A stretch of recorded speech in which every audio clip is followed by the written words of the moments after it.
Olá, quinto ano. Tudo bem com vocês em casa? Todo mundo se cuidando, todo mundo se protegendo? Eu espero que sim. Hoje eu vim explicar a tarefa do dia 23 de abril de Geografia. A atividade vocês vão fazer uma leitura do texto das páginas 155, 156 e 157, que vai falar sobre a população brasileira. Logo após a leitura dessas páginas, vocês vão fazer para mim um resumo do que está falando nessas páginas, ok? População brasileira. Formação do povo brasileiro. Os vários povos indígenas, antes da chegada do colonizador europeu, viviam por todo o território onde hoje é o Brasil. Foram os primeiros habitantes dessa terra. Depois, a partir de 1500, vieram os portugueses, que mais tarde trouxeram à força os africanos para servirem de mão de obra escrava. Aqui eu tenho os indígenas, né? Tapuias, tá? Uma dança que eles estão fazendo, que habitaram no Nordeste brasileiro. Esses três grupos, indígenas, portugueses e africanos, são parte da origem da formação do povo brasileiro. Então, a nossa formação principal veio dos indígenas, dos africanos e portugueses, ok? No início da colonização, os portugueses se apropriaram dos conhecimentos indígenas para se adaptar melhor a essas terras. Por sua vez, os indígenas resistiram à invasão portuguesa e muitos morreram em guerras desencadeadas pelo domínio do território ou por doenças trazidas pelos europeus, como a gripe, contra a qual eles não tinham imunidade. Assim, a maior parte da população indígena foi exterminada em suas terras invadidas. Então, os portugueses chegaram e não se preocuparam, pessoal, com o que eles estavam trazendo para os indígenas naquela época, certo? Então, muitos também resistiram porque não queriam deixar suas terras ou porque não queriam ser escravos, certo? Então, muitas tribos foram dizimadas, certo? Mais tarde, os portugueses começaram a trazer pessoas da África e escravizá-las como mão de obra nas plantações de cana, nos engenhos de açúcar, no cultivo de algodão e do fumo, na exploração de ouro e de diamantes, nas fazendas de cacau e café, e também como cozinheiros e empregados domésticos, entre outras ocupações, nas vilas e povoados, que foram os escravos, né? Nós já estudamos sobre isso, e onde eles, o que quando não faziam que as pessoas, né, os seus senhores, feitores, mandavam, apanhavam, muitas vezes morriam em troncos, para mostrar para os outros o que eles não deveriam fazer, certo? E aqui a gente tem uma imagem de uma dança, né, quando eles conseguiam se reunir, ok?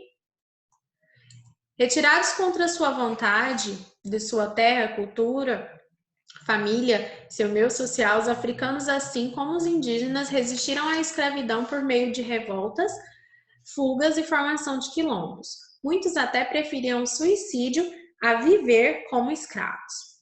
A convivência, quase sempre conflituosa, promoveu diversas trocas entre nativos colonizadores e africanos. Os portugueses nos deixaram como herança algumas características culturais, como a língua portuguesa e a religião católica, entre outras. A contribuição cultural dos africanos está presente na religião, na música, na capoeira, na culinária, nas roupas e em muitas palavras de origem africana incorporada à nossa língua. Nós sabemos que a influência dos africanos sobre o que nós vivemos nos dias atuais foi muito grande, certo? A esse conjunto de elementos trazidos pelos escravos, de origem africana e adaptados por eles às condições encontradas no Brasil, damos o nome de cultura afro-brasileira. Do relacionamento entre membros de etnias, como europeu com africano, indígena com europeu, africano com indígena, formou-se o povo brasileiro. A essa mistura de etnias chamamos miscigenação. Então, nós falamos que o Brasil é um povo misto, porque vieram pessoas de vários tipos de lugares diferentes e houve essa miscigenação, essa mistura. Contudo, o término da escravidão no final do século XIX não resultou na integração da população negra de forma igualitária na sociedade, como oferta de trabalho livre e assalariado para ela. Como nós sabemos, nós já vimos, quando acabou a escravidão, essas pessoas não tinham para onde ir, não tinham onde morar, não tinham trabalho, não tinham dinheiro, né? E tiveram que se adaptar à nova vida, né? Foi aonde eles foram para os morros, onde começou o início das favelas, porque essas pessoas que eram antes escravizadas não tinham para onde ir. Para ocupar postos de trabalho na agricultura e posteriormente na indústria, foi estimulada a vinda de imigrantes de outros países: italianos, espanhóis, alemães, árabes, japoneses, coreanos, chineses, poloneses, russos e etc.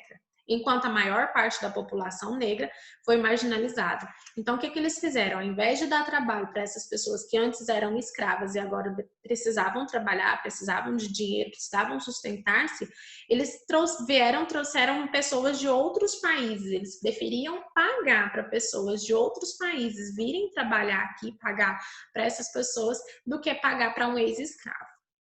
Assim como antes, atualmente os descendentes dos indígenas e africanos escravizados lutam pela igualdade de direitos, isto é, por um país mais justo para todos. Então, pessoal, a gente sabe que a formação do Brasil veio de tudo isso, né? E além dos portugueses, indígenas e africanos, trouxeram outras pessoas de outros países para poder trabalhar.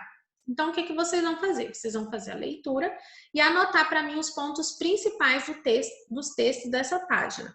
Eu quero um texto bem organizado, com no mínimo 15 linhas, certo? Os pontos chaves, ok? Quero que vocês façam cabeçalho, tudo direitinho, certo? Então, até a próxima. Um beijo!